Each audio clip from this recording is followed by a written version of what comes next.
राणी सम्राटकडे पाहून हसली. सम्राट फ्रेश होण्यासाठी गेला.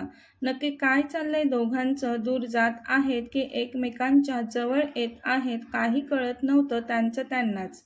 ती कॉलेजला गेली नव्हती म्हणून कॉलेजमधील तिच्या मैत्रिणीकडून नोट्स घेतलेल्या तिने त्या पाहत होती. सोफ्यावर बसून ती अभ्यास करण्यात मग्न होती, पण तो तिलाच निहाळत होता.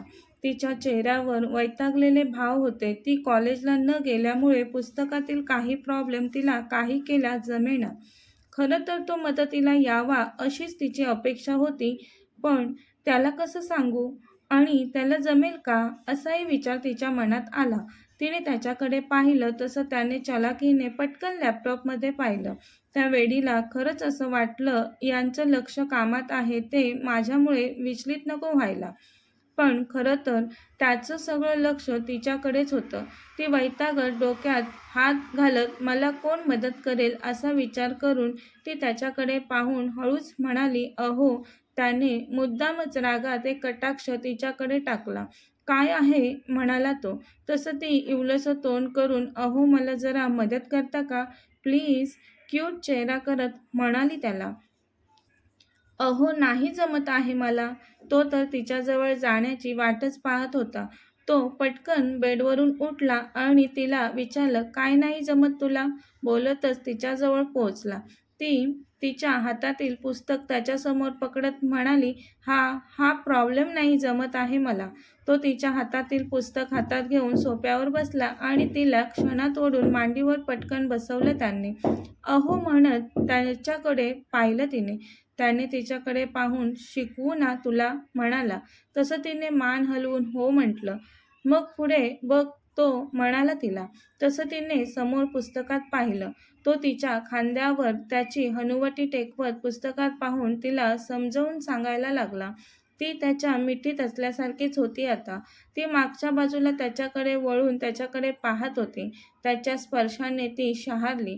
तो राणी माझ्या चेहऱ्यावर लिहिलं आहे का काही? नाही ती पटकन म्हणाली त्याला.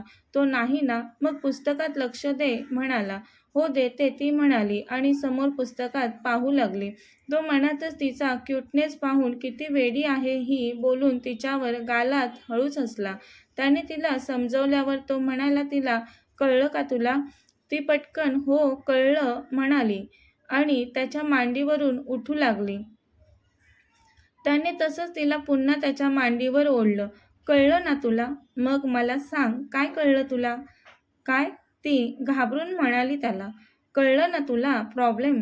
मग सांग ना तू पुन्हा म्हणाला तिला.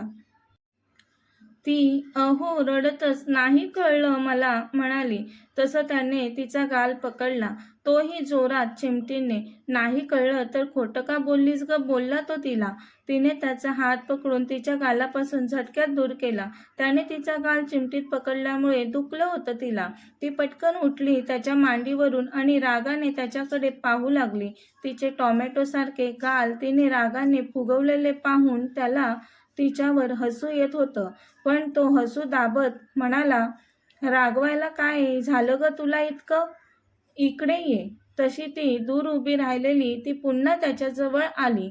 म्हणाली त्याला किती जोरात पकडलत गाल. हे बघा कसा झालाय गाल. ती त्याच्यासमोर तिचा गाल दाखवत म्हणाली त्याला. मी आता तुमचं नाव आईनं जाऊन सांगणार आहे. थांबा तुम्ही. मला नाही राहायचं तुमच्यासोबत तुमच्या या रूममध्ये. मी आता आईंना जाऊन सांगणार आहे तुम्ही मला त्रास देता ते आणि तुम्हाला माझ्याकडून डिव्होर्स हवा आहे तेही. ती बोलून निघालेलीच तर त्याने पटकन तिला स्वतःजवळ ओढलं. ती त्याच्या मांडीवर बसली. तू आईला सांगशील माझं नाव? ती हो सांगेन मी तुमचं नाव आईंना म्हणाली. मग तर तुला पनिशमेंट द्यायलाच हवी तो तिला म्हणाला. पनिशमेंट? ती घाबरत म्हणाली त्याला. तो हो म्हणाला तिला. आता तिच्या ओठांजवळ झुकला तो. तसे तिने डोळे मिटले आणि सम्राटने तिच्या ओठांवर हलकेच ओठ टेकवले. त्याच्या तितकंसं करण्यानेही ती शारली आणि पटकन त्याच्या मांडीवरून उठून उभी राहिली. अगं तो तिला म्हणाला. ती त्याच्या समोरून पळत रूम बाहेर गेली आणि भिंतीला टेकून उभी राहिली. त्याचा स्पर्श पुन्हा आठवून तिचा चेहरा गुलाबी गुलाबी झाला. हृदय वेगाने धडधडू लागलं तिचं. तो मात्र ती लाजली ते पाहून गालात गोड हसला. ती रूममध्ये न येता आता किचनमध्ये काहीतरी काम शिकता येईल या उद्देशाने आली. तिला किचनमध्ये जाताना पाहून आत्या तिथे आल्या लगेच. तिच्यासाठी सम्राट कधी नव्हे ते परवा रागाने आत्याशी बोललेला तो राग अजूनही खदखदत होताच आत्याच्या मनात. आत्या, मेड सीमाला सांगते, सीमा घरच्या सुनबाईला मदतीला घे. ती ठीक आहे आत्यासाहेब म्हणते. राणी म्हणते, मी करू का मदत सीमाला? सीमा, राहू द्या, मी करते. आत्याने मला विचारलं तर मी सांगेन तुम्ही केली मला मदत. माझ्यासाठी तुम्ही खोटं कशाला बोलाल? मी करते, राणी म्हणते. बरं ठीक आहे, सीमा म्हणते. आणि चपाती शेकवायला जमेल तुम्हाला? विचारते तिला. राणी, हो जमेल म्हणते. तिला चपाती शेकवत असताना गरम तव्यावर तिचा हात पोळतो. ती मोठ्याने ओरडते. अहो मॅडम, बघू तुमचा हात. सीमा म्हणते, किती मोठा चटका लागलाय तुम्हाला. मी म्हणत होती ना तुम्हाला नका करू, तरी ऐकलं नाही तुम्ही माझं. बोलत सीमाने पटकन तिचा हात पाण्याखाली धरला. सम्राटचा राग घरातल्या मेडना सुद्धा चांगलाच ठाऊक होता. सीमा आता खूप घाबरली. राणी चटका लागल्यामुळे रडत होती. सीमाने तिला मलम लावलं तरी हाताला पोळलेलं तिथे वेदना राणीला जाणवत होती. थोड्या वेळाने सर्वच येतात डिनरसाठी. जेवायला बसलेले असतात सगळे. राणी पण बसलेली असते, पण ती आज हाताने न खाता चमच्याने जेवण जेवत होती. त्याने तिला चमच्याने खाताना पाहिलं आणि तो म्हणाला तिला, हाताला काय झालंय तुझ्या? हाताने का नाही खात तू? अहो ते बोलून ती थांबते. सीमा तिथेच असते. तीही घाबरली. त्याने पटकन तिचा हात हातात घेऊन पाहिलं. तिचा हात पोळलेला ते पाहून तो जोरात ओरडला, किचनमध्ये गेलेलीस तू? ती काही बोलत नव्हती. तो रागवून म्हणाला, कशाला गेलेली? स्टाफ मेंबर कमी आहेत का आपल्याकडे? पुन्हा किचनमध्ये गेलीस काही करायला तर याद राख. तिला रागवत म्हणाला, अहो नाही जाणार, प्लीज तुम्ही शांत व्हा ना. एवढं नाही काही झालं. एवढं भाजलंय आणि म्हणे एवढं काही नाही झालं. तो त्याच्या जेवणावरून उठून सरळ रूममध्ये निघून गेला. तशी तीही अहो करत त्याच्या मागे आली. अहो तुम्ही जेवला का नाही? म्हणाली ती. तो तिच्याकडे वळून पाहत, एक काम धड करता येत नाही. जमत नाही तुला तर करते कशाला ग तू काम? ती काही न बोलता आता मुसमुसत रडत त्याच्यासमोर उभी होती. काही झालं की नुसती रडायची नाटकं? तो म्हणाला तिला. त्याचा राग पाहून ती आताही काही न बोलता शांत उभी राहून हळूहळू मुसमुसत होती. त्याने ड्रॉवरमधून क्रीम आणून बघू हात म्हणत तिचा हात हातात घेऊन तिच्या हातावर मलम लावलं. ती थोडं रडत होती अजून. तसा तो ओरडला, ते रडणं थांबव आधी. मूर्ख, पाहावं तेव्हा नुसती रडत असते. कुठचंच काम व्यवस्थित जमत नाही तुला. त्याने असं म्हणताच ती कपाटाकडे धावली. तिचे कपडे पटापट बॅगमध्ये भरू लागली. बॅग उचलून मी जाते इथून निघून कायमची. पुन्हा नाही येणार मी इथे कधीच. कधीच नाही येणार मी, म्हणाली ती त्याला आणि जाऊ लागली. थांब, कुठे निघालीस? तो तिच्यासमोर येत म्हणाला तिला. ती काही न बोलता दुसऱ्या बाजूने जाऊ लागली. तसं त्याने तिला पटकन त्याच्या मिठीत ओढलं आणि तिला मिठीत घट्ट कवटाळत आय एम सॉरी म्हणाला तो तिला. मी खूपच ओरडलो तुझ्यावर. इतकं नको ओरडायला हवं होतं मला तुझ्यावर, म्हणाला तो आणि त्याने तिच्या डोक्यावर ओठ टेकवले. अहो प्लीज तुम्ही सॉरी नका म्हणू. मलाच नाही येत एकही काम करायला. तो तिला मिठीतून दूर करत म्हणाला, तुला काम करण्याची गरज नाही आणि इथून कुठेही जाण्याची सुद्धा. तिला करारी आवाजात सांगून ऑफिसला निघून गेला. संध्याकाळी माधवी मुद्दामच राणीला यशवंत काकांच्या घरी सोडून आली. सम्राट सतत राणीवर चिडचिड करत होता ते माधवी यांना आवडत नव्हतं. म्हणून त्यांनी विचार केला, राणीला सम्राटपासून काही वेळ दूर ठेवलं तर त्याला कळेल तिचं महत्त्व. आणि तसंही लग्न झाल्यापासून राणी माहेरी गेलीच नव्हती. सम्राट रात्री ऑफिसमधून घरी आला. रूममध्ये आला. ती नव्हती दिसत त्याला रूममध्ये. कुठे गेली ही, तो स्वतःशीच म्हणाला. पण असेल आईच्या रूममध्ये म्हणत त्याने एवढं लक्ष नाही दिलं. डिनरसाठी आला तेव्हा ती जेवायला नाही ते पाहून तो म्हणाला, आई, राणी कुठे आहे? तिला नाही जेवायचं का? ती तिच्या यशवंत काकांकडे आहे. मी सोडलंय राणीला तिथे काही दिवसांसाठी. आई, कोणाला विचारून सोडलंस तू तिला? तो पटकन रागाने बोलून गेला. माधवी ओरडते त्याला. सम्राट, तुझं तिच्यासोबतचं वागणं पाहते मी.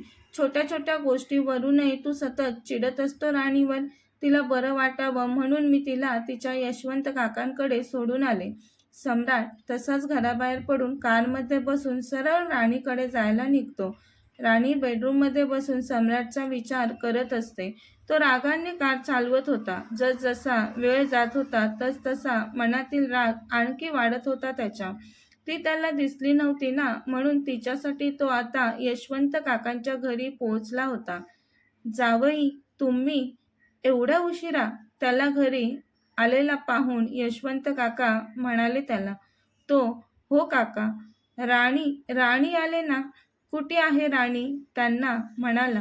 सम्राटचा रागीट चेहरा पाहून आणि त्याला तिथे तणतणत येताना पाहून यशवंत काकांनी काही न बोलता सरळ राणीच्या रूमकडे बोट दाखवून इशारा केला.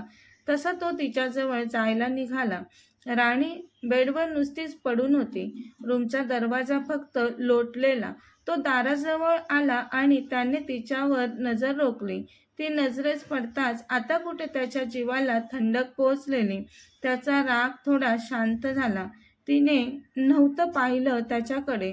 तो आल्याचं तिला नव्हतं कळलं. दारातून त्याने तिच्याकडे पाहिलं तर ती रडत होती त्याच्याच आठवणीत. डोळे बंद होते पण रडून गालावर अश्रू ओघळलेले तिच्या. साधा पंजाबी ड्रेसमध्ये होती. केस मोकळेच होते. त्याच्याच आठवणीत ती रडते हे पाहून आपसूक त्याचे ओठ रुंदावले. पण माझ्यामुळे तिच्या डोळ्यात पाणी आहे हे पाहून त्याला दुःख झालं. हृदयात तिला रडताना पाहून कळ उठली. नको रडू राणी. तुला रडताना पाहून जीव तुटतोय माझा. नाही पाहू शकत तुझ्या डोळ्यात मी अश्रू, तो मनातच म्हणाला. तो काही वेळ तिथे उभा होता पण तिने नव्हतं पाहिलं त्याच्याकडे. तो आल्याचा तिला नव्हतं कळलं ते पाहून त्याने हळूच दरवाजा बंद केला आणि तिच्या शेजारी येऊन बेडवर बसला. एकटक तिच्याकडे पाहू लागला. तिच्या चेहऱ्यावर आलेले तिचे मोकळे केस अलगद त्याने कानामागे सारले. त्याच्या स्पर्शाने तिच्या चेहऱ्यावर स्माईल आलं. पण हा यांचा स्पर्श आहे ते आठवून तिने पटकन डोळे उघडले आणि त्याच्याकडे पाहिलं. अहो तुम्ही, ती म्हणत उठून बसली आणि क्षणात रडायला लागली. अगं राणी, काय ग, काय झालं रडायला? म्हणत त्याने तिच्या गालावर ओघळणारे अश्रू पुसले. यायच्या आधी मला कॉल करून विचारायचं ना मी जाऊ का म्हणून. का नाही विचारलं मला? मी सांगितलं होतं ना तुला कुठेही जायचं नाहीस तू म्हणून. म्हणत त्याने तिचा हात हातात घेऊन पाहिला. पोळल्यामुळे तो लाल झालेला. हाताला मलम नाही लावलंस तू? ती काही न बोलता सरळ त्याच्या मिठीत शिरली. तोही समाधानाने तिला मिठीत घेऊन कुरवाळू लागला. पुन्हा असं मला न विचारता घराबाहेर पाऊल ठेवायचं नाही हा राणी तू, तो म्हणाला तिला. ती त्याच्या मिठीतून दूर होत म्हणाली त्याला, अहो तुम्ही का आलात इथे? कशाला माझी इतकी काळजी करत असता तुम्ही? तुम्ही जावा इथून. मी तुला घेऊन जायला आलोय. मी नाही येणार, ती म्हणाली. जावा तुम्ही. तसंही आपला डिवोर्स होणार आहे तेव्हा मी तुमच्यापासून दूर निघून जाईलच ना. मला माहिती आहे तुला माझ्यापासून दूर जाण्याची घाई झाले ते. मलाही नाही राहायचं तुझ्यासोबत. तो बोलला तसा तिचा चेहरा निराशेने भरला. काय ग, काय झालं लगेच चेहरा पडायला? बोलत त्यांनी पुन्हा तिला मिठीत ओढलं. ते दोघे समोर असले की त्यांच्या भावना अनावर होत असे. त्यांच्यातील बंधनामुळे एकमेकातील दुरावा त्यांना बिलकुल सहन होत नसे. कसं आहे दोघांचं नातं खरंच समजण्यापलीकडचं आहे. कथेचा पुढील भाग पाहण्यासाठी चॅनलला सबस्क्राईब करा. कथा आवडल्यास लाईक, शेअर आणि कमेंट करायला विसरू नका. कथेच्या यापूर्वीचे सर्व एपिसोड प्लेलिस्टमध्ये आहेत. धन्यवाद.